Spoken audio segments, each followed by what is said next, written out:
The United States and the world are now facing a geopolitical shock of the Russia-Ukraine war while still recovering from the once-in-a-century pandemic. So, Francis, in terms of the key risks, that I see, I believe there are three that lead the pack. First of all, inflation is already, which already has been at a 40-year high in the U.S., is at the risk of exacerbating due to the surging oil and commodity prices. We've seen oil skyrocket, over the course of the last couple of weeks. And it's going to bring home the war a world away to America's dinner plates and gas tanks. There's already pain at the pump. Russia being a top 3 oil producer. Americans are already paying double for gasoline than they did early in the pandemic.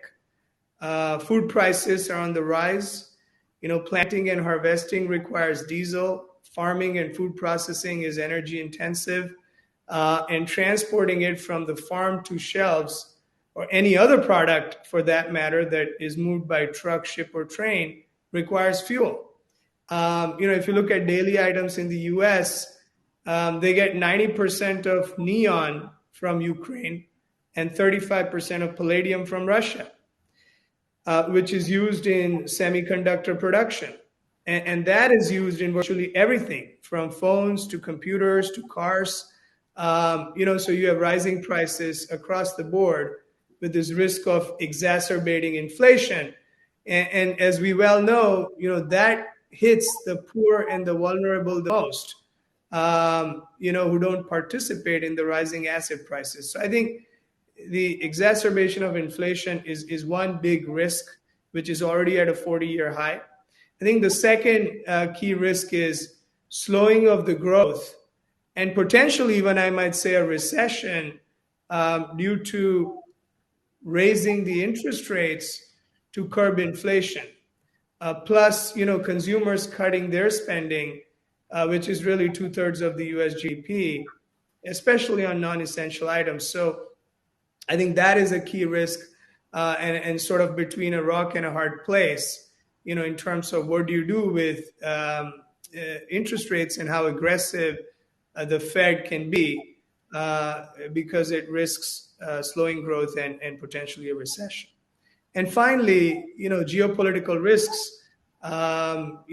especially with the current conflict, potential rekindling of a Cold War, between US and Russia, cyber warfare, which in some regards has already sort of started, or worse, getting pulled into a military war with Russia to defend NATO members if there is a spillover, for example, to the Baltic nations, beyond Ukraine. So there are lots of rapidly moving parts, to the evolving situation.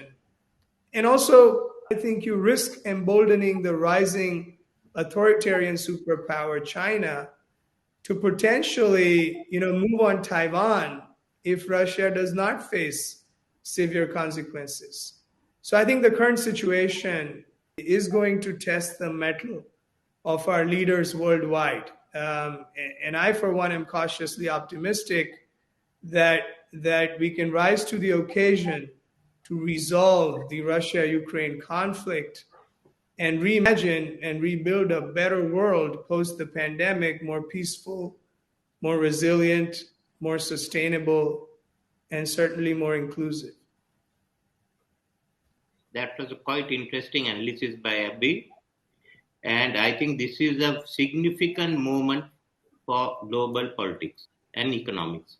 It's very, very fluid, both the political scenario and the economic scenario. I would look at 3 general issues. First is the economy. How is the global economy going to react? We are just recovering from pandemic. Pandemic has made a significant change in our economic thinking and what the future would be. Then you have to that the climate change issues. Now on that US tried to take over leadership at Glasgow, but I think it's got shattered now after Ukraine and the hard line. So what do you do about global climate change? That's a big issue. Thirdly, the Ukraine war impact on the economy. Russia is really a natural resource economy. So as Abbe pointed out, in many areas, the impact that's going to take place. Again, remember on food, there's another item, the Russians' contribution to fertilizer production in the world, which means in our part of the world, there'll be less access to fertilizer. So there'll be lower food production. That will impact on prices, plus the fact that you may have to help some of the countries out in food production. That's certainly going to be a very large issue. And also, you mentioned about the rest of the industry that depends on Russian raw material. Then countries like Sri Lanka, which depends on Russian tourists, and also Ukraine tourists. So all these are going to impact each. The micro impact on different economies taken together can be a massive one. And there's another aspect that you've got to find, that for the first time the dollar, the international financial system, has been politicized. So there's already talk in our part of the world.